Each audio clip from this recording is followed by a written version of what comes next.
지식을 찾아 떠납니다. 펼쳐라 보물지도!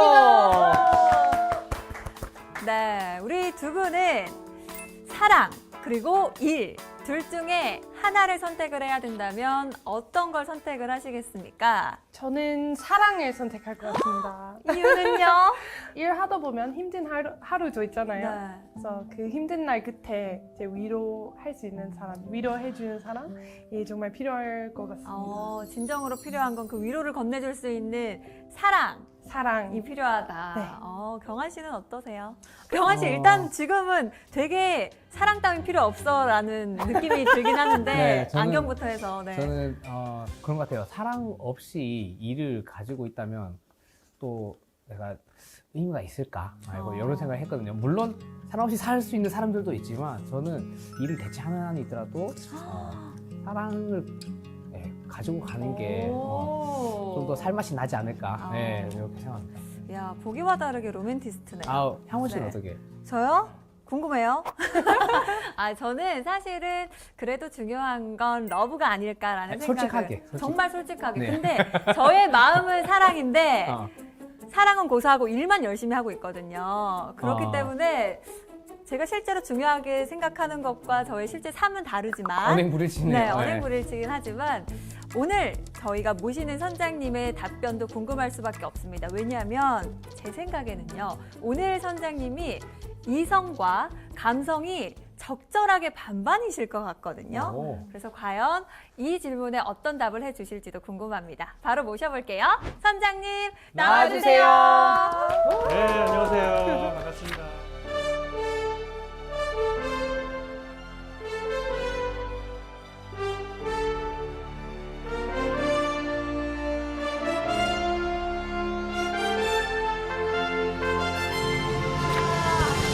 네, 선장님 저희 이야기 들으셨죠? 네, 듣고서 어떻게 대답할까? 아이고, 큰일 났네, 이거. 네, 저희 아내가 듣고 있습니다.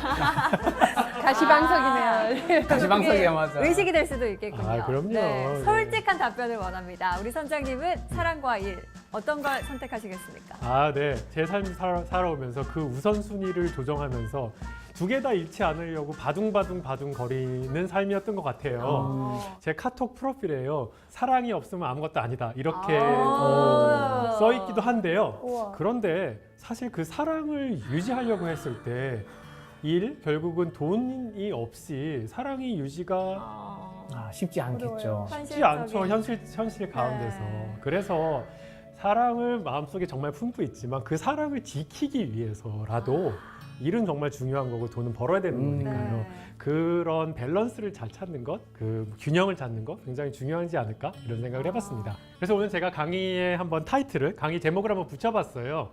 첫 번째가 엄마의 육아, 두 번째 아빠의 육아, 그리고 황혼 육아. 황혼 휴가까지. 야, 결국 다 육아에 대한 얘기인데요. 네. 이 육아와 일이 어떻게 균형을 잡을 수 있을까? 누군가는 육아를 조금 더 많이 더 집중을 하실 거고 누군가는 일을 더 집중할 것인데 이게 어떻게 우리 아이들한테 또 영향을 주고 우리가 최적의 결정을 어떻게 할 수 있을까? 이런 것들을 한번 생각해 보려고 합니다. 첫 번째, 일하는 엄마가 아이들한테 미치는 영향이 무엇일까? 많은 엄마들의 고민이 내가 지금 일하면 이거 우리 애한테 손해를 끼치는 거 아니야? 엄마가 내가 회사를 가서 일을 한다고 해봅시다. 그랬을 때 첫 번째로 엄마의 육아 능력 혹은 엄마의 업무 능력에 따라 이 효과가 달라집니다. 엄마가 업무 능력이 높아요? 돈을 많이 벌어오잖아요. 네. 시간을 희생한 대신 돈을 막 갖다 줄 수도 있는 거잖아요. 네. 굉장히 돈을 많이 버는 사람이면은 일을 했을 때 더 많은 긍정적인 효과가 있을 수 있겠죠. 그렇겠네요. 아무래도 그렇죠. 시간 대비. 그런데 어쨌든 간에 A 입장에서는 돈이냐 아니면 시간이냐 이게 이제 이게 있는 거고요. 두 번째는 엄마의 부재 시의 활동. 아이가 뭘 하는가. 그러니까 엄마가 일하러 나갔을 때 어디가 있냐? 어디 가서 뭘 하느냐. 그게 사실 되게 중요해요. 그렇죠. 그렇죠. 근데 그럼 어디가 있나요, 보통? 어린이집이나 유치원 가거나 네. 할머니 댁 맡겨지실 수도 있고요. 어디 맞습니다. 맡겨놓고. 네. 미국에는 베이비시터 그렇죠. 불러요. 네. 베이비시터 굉장히 내가 흔하죠. 오셔서 네. 네네, 맞아요. 돌봐주고. 그렇지만 어쨌든 간에 그래서 어린이집의 그 퀄리티, 어린이집의 질이 또 중요하겠죠. 네. 근데 우리나라는 어느 정도 양질의 어린이집을 만들어 놓은 상황이에요. 그러니까 엄마가 굉장히 육아 능력이 높으면은 어린이집보다 더 좋게 할 수도 있는 거죠. 근데 엄마가 육아 능력이 또 나쁜 분들도 계시죠. 그렇죠. 그런 분들은 어린이집이 더 좋을 수도 있는 거예요. 왜 또 하나가 아이의 특성이에요. 아이의 특성. 아이가 예를 들어서 좀 장애가 있다든지 네. 아니면은 뭐 ADHD가 있다든지 이런 경우에는 엄마가 집에 있는 게 굉장히 도움이 됩니다. 성별도 좀 차이가 있어요. 남자애 있을 때 엄마가 집에 있을 때 더 많이 도움이 되는 경향이 있어요. 남자아이들은 엄마가 좀 더 케어를 해주면 더 좋은 방향으로 커가는군요. 그런 거죠. 그러니까 보통 왜 그러냐면 남자들이 문제를 많이 일으켜서 그래요. 장난꾸러기 말썽꾸러기 장난꾸러기 많고. 남자가 문제예요. 여자들이 얌전하게 잘 하는데 남자들은 막 이러니까 그때 엄마가 딱 잡아주면은 남자들이 좀 긍정적인 영향이 더 큰 거죠. 그렇구나. 그 엄마들이 갑자기 직장을 그만두는 순간이 출산이잖아요. 그렇죠. 그런데 만약에 그 출산 후 얼마 정도 시간이 지나서 다시 직장으로 돌아올 수 있다면 굉장히 좋잖아요. 그렇죠? 네. 지금 교사는 되게 그게 잘 돼 있잖아요. 그렇죠? 예, 육아휴직 썼다가 돌아오는 거 가능하죠. 자, 육아휴직의 효과가 어떤 것인가 보면은 엄마가 직장 여성이냐 그렇지 않으냐 전업주부냐의 효과를 또 측정해 볼 수가 있습니다. 왜냐? 육아휴직이 굉장히 더 좋아지면은 육아휴직이 더 제너러스해지면 엄마가 집에 있을 확률이 더 높아지는 거죠. 네. 그렇죠? 오스트리아로 가보겠습니다. 오스트리아에서 어떤 일이 있었냐 하면요. 1990년 7월 1일생부터 엄마의 육아휴직 기간이 12개월에서 1년에서 2년으로 늘었습니다. 네, 그래서 아까 얘기했던 그 육아휴직의 효과만을 측정해내는 거죠. 다른 건 다 비슷해요. 6월 30일생이나 7월 1일생이나. 그렇죠. 그런데 그 제도 때문에 엄마가 집에 있을 확률이 굉장히 달라졌습니다. 네, 그래서 한번 봤더니 나중에 애들이 15세 됐을 때 15년지를 따라갔더니 국제학업 성취도 평가 피사 스코어 그 시험을 봤어요. 그랬더니 남자애들의 성적이 올라갔어요. 근데 여자애들은 변화가 없었습니다. 여자는 또 딱히 변화가 없네요. 네네. 여자애들은 알아서 잘하니까. 그만큼 남자애들이 케어에 더 영향을 받는다는 거네요. 그랬던 것이죠. 네. 그리고 굉장히 또 흥미로운 거는요. 대졸 엄마였을 때는요. 자녀의 성적이 또 상승했는데요. 대학교를 졸업한. 고졸 엄마는 하락했어요. 오히려. 모두 다 그런 건 아니지만 대졸 엄마가 고졸 엄마보다는 양육의 질이 좀 아무래도 좋잖아요. 그렇다 보니까 어린이집 간 거보다 대졸 엄마는 오히려 더 좋은 결과를 얻었지만 고졸 엄마는 그렇지 않았더라. 이야. 네, 좀 씁쓸한 비슷한 결과 또 한번 보겠습니다. 노르웨이를 이번에 한번 날아가 볼게요. 노르웨이는요. 1977년 7월 1일생부터 육아휴직이 4개월이 늘었습니다. 엄마가 집에 더 많이 있었겠죠? 그랬더니 고등학교 중퇴율이 감소하고 30세 됐을 때 소득이 증가했습니다. 그래서 육아휴직이 굉장히 아이들한테 그래도 긍정적인 효과를 낳죠. 근데 왜 그런지 생각해 보면요. 육아휴직은 내가 정하는 거예요. 쓸지 안 쓸지. 쓸지 안 쓸지 얼마나 쓸지 내가 정하잖아요. 우리 자식은 내가 또 굉장히 잘 알거든요. 내 자식을 가장 잘 아는 거는 24시간 보고 있는 부모가 제일 잘 알고 그 부모가 다른 사람들의 조언과 전문가들의 조언을 받아서 가장 좋은 결정을 할 수 있고 나라는 그 결정을 최대한 도와줘야 되는 거죠. 작년도에 노벨 경제학상을 받으신 클라우디아 골딘이 남녀 임금 격차로 받았어요. 여성의 육아휴직이 남녀 임금 격차의 원인이기도 합니다. 육아휴직이 길어지면 길어질수록 여성의 임금이 줄어드는 것은 사실입니다. 아빠도 육아휴직을 쓸 수 맞아. 있게끔 하면 어떨까요? 부모님은 2명이라고요. 맞습니다. 네. 맞아요. 우리나라는요 선진국이에요. 그래서 아빠, 엄마 동시에 쓰는 거를요 굉장히 장려합니다. 정책적으로는 그렇습니다. 그렇죠. 저는 남자와 여성의 육아휴직을 약간 강제하자. 좋다. 왜냐하면요 이렇게 막 신청하는데 굉장히 눈치 보이잖아요. 그게 아니라 내가 회사를 나오려면 신청해야 돼. 약간 이런 구조로 만드는 거죠. 그래서 남자든 여자든 똑같이 야 아기 낳았어? 3개월? 안녕. 그 다음에 오는 거는 오케이. 이렇게 만들면요 자, 육아휴직을 했을 때 그러면 남자랑 여자랑 똑같이 육아휴직을 한다 그러면 아까 말했던 남녀 임금 격차의 그 육아휴직이 부정적인 영향을 주는 것도 극복할 수가 있고요. 그렇죠. 남자들 육아로 넘어갈 텐데 남자들 육아도 사실은요 경험해봐야지 알거든요.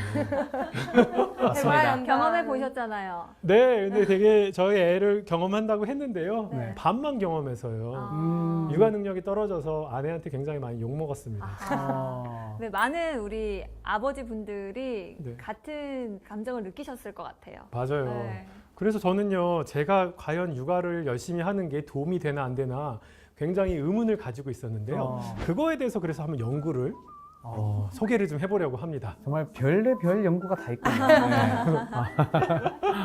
네, 우리나라가 사실 진짜 남자 육아휴직 아까 얘기했는데요.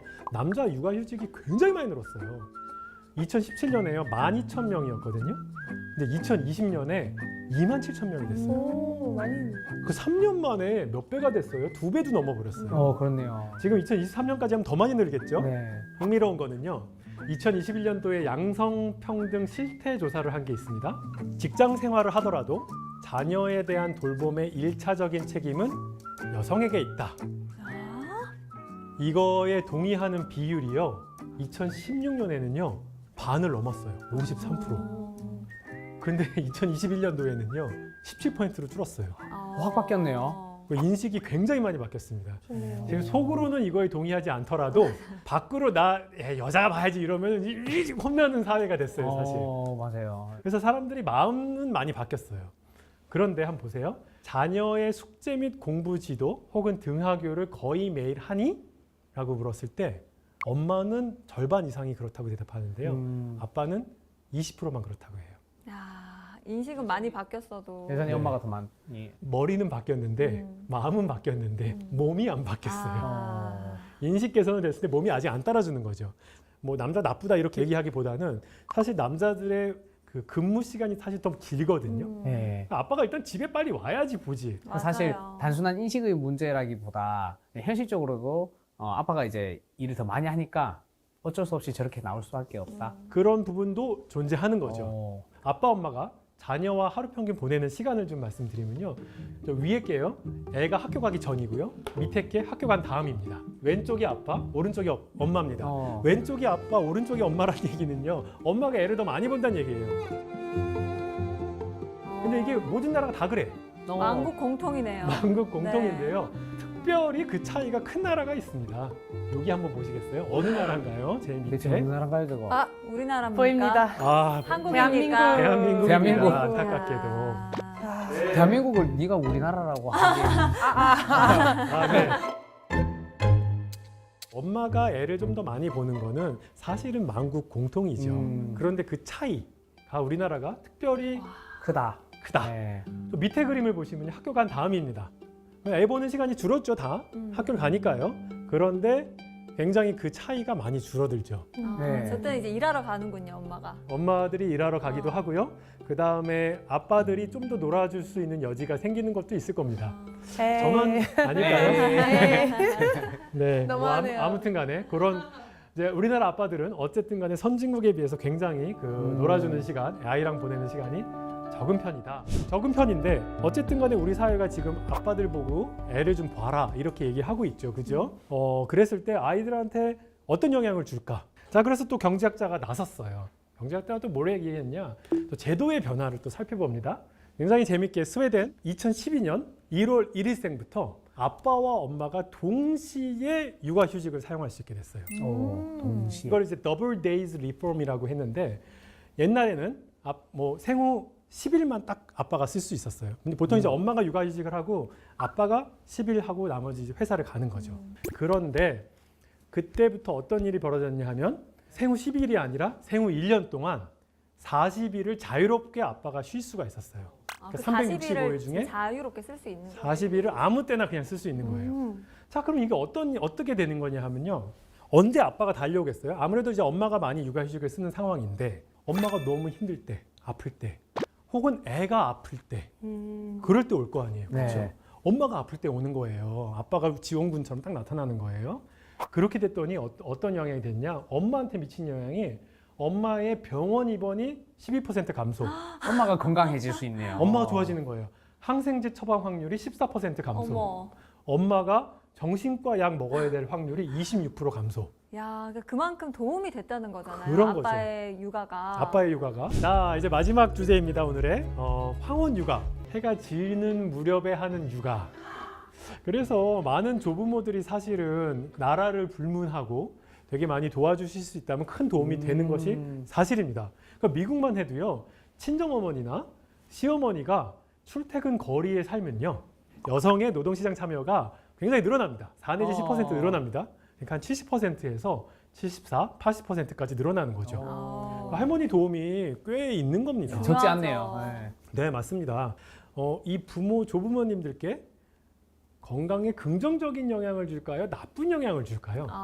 이 손주를 돌보는 게 네네. 이제 할머니, 할아버님들에게 어떤 영향을 건강적인 영향이 있을까? 네네. 골병이 드느냐? 네. 아니면 이제 말씀하신 것처럼 이렇게 긍정적인 기운을 좀 받느냐가 네. 달라질 강도에 것 따라 같습니다. 다를 것이다. 네. 사실은 강도에 따라서 상당히 좀 많이 달라집니다. 그러니까 진짜 너무 심한 강도를 일하면요, 아무래도 뭐 건강을 상할 염려도 있겠죠. 하지만 좀 짧은 육아는 기쁠 수도 있겠죠. 이 모든 것들이 다 이제 강도의 문제가 사실 있는데요. 이걸 어떻게 연구하냐면요, 같은 사람이 작년에는 애를 받고 올해는 애를 안 받고 다시 그 내년에는 애를 보고 이렇게 왔다 갔다 하시는 분들이 좀 있습니다. 그런 분들이 애를 볼 때의 어떤 이제 건강 상태가 어떻고 애를 안 봤을 때의 건강 상태가 어떻는지를 한번 본 거예요. 독일 연구와 일본 연구를 말씀드리겠어요. 근데 독일 연구와 일본 연구가 조금 달라요. 독일은 같이 집에 사는 거 아니더라도 그냥 엄마 아빠 따로 살고 이렇게 우리 집에 와서 도와주는 거, 이런 형태를 연구했어요. 일본은 같이 사는 걸 연구했어요. 같이 사는 진짜 대가족 형태. 진짜 대가족 형태. 그러니까 조금 다르죠. 하지만 누군가 도와주는 건데요. 평균적으로는 독일 연구도 그렇고 일본 연구도 그렇고 평균적으로는 영향이 없었어요. 그게 똑같아. 없는 것 같다. 평균은 on average 똑같았어요. 그런데 이게 또 평균의 함정이라는 게 있잖아요. 평균이 0이라면 어떤 집은 포지티브고 어떤 집은 네거티브, 어떤 집은 좋아지고 어떤 집은 나빠져야 되는 거잖아요. 그러니까 누가 좋아졌냐 봤더니 노동 강도가 약한 팀, 2시간 정도 봐주는 팀, 3시간 정도 봐주는 팀은 그거 좋아져요. 왜냐하면 야, 나 애 봐줘, 이국이 되잖아요. 그리고 재밌잖아요. 그런데 8시간, 9시간 되면은 나빠져요. 그래서 노동 강도에 따라서 이제 그 차이가 굉장히 큰 거고요. 근데 우리 부모님도 자꾸 이렇잖아요. 우리 자식 생각해서 내가 아프다는 소리 못 하고 막 이러잖아요. 어떻게 해야 되냐면 자식은 맡겼으면, 특히 장시간 맡겼으면은 굉장히 자주 얘기하면서 어머니 아버지 상태가 어떤지 체크를 해야겠네요. 체크를 해야 돼요. 그러면은 이제 그런 생각이 듭니다. 이제 궁극적으로 그렇다면 아이 낳기 좋고 아이 키우기 좋은 대한민국을 위해서는 어떤 게 필요할까에 대한 질문, 물론 어렵겠지만 네. 선장님께 한번 여쭤보고 싶네요. 네. 네. 제 연구는 아니지만요. 한국은행이 최근에 한 연구가 흥미로운 좋은 연구가 하나 있습니다. 우리나라 초저출산, 초고령화 사회의 근본 요인 4가지를 얘기했습니다. 4가지. 첫 번째, 경쟁. 과도한 경쟁.